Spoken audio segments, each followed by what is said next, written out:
sheego Axmed Cali waxaa lagu xadgudbay runtii dadnimadiisa lagu xadgudbay waxaana qurux badnayd in nafta la dhaafiyo meesha inta ciyaal yar yar ay iyaga oo garaacaya ama ku tumanaya ay muuqaal intay ka soo duubaan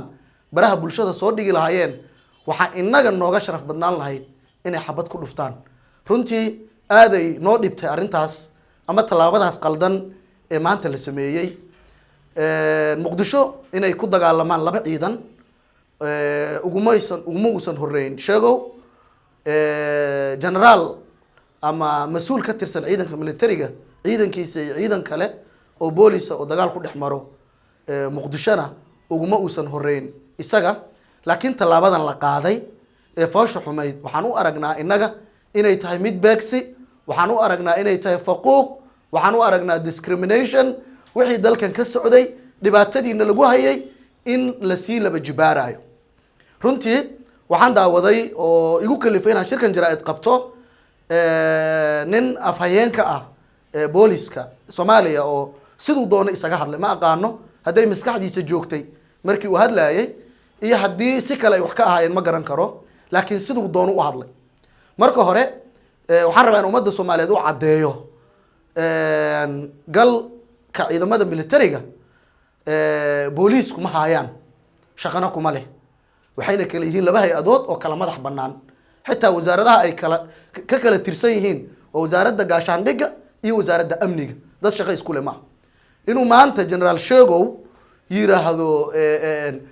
generaal ma ahayn dhamu ahaa yani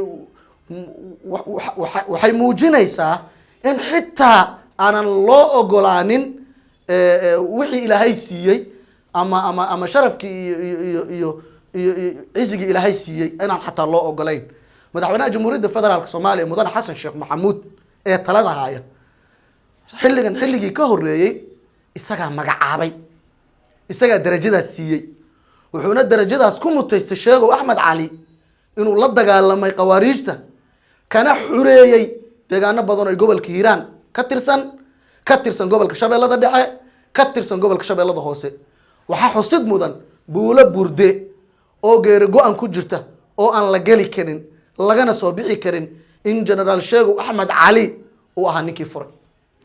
geesinimadiisu ku qaatay generaalka madaxweynaha jamhuuriyadda federaalkana siiyey mana u malaynaayo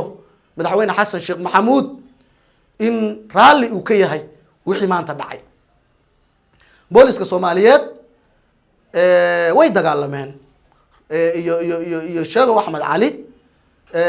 laakiin siday u dhigeen ama ay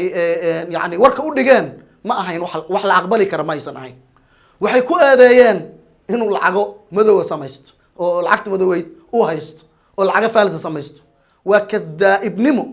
waa waxba kama jiraan waa been hadda la dhoodhoobayo waa u samayn dambi uusan lahayn waxaan ognahay in la weeraray gurigiisa oo xabad lagu riday nin xabad haysta hadaad xabad ku ridana wuu isdifaacaya intuu isdifaaci karay oo ilaahay u awoodsiiyeyna wuu isdifaacay haddii ugu dambayn la qabtayna qaabka loola dhaqmay qaab aan mahadinay ma aha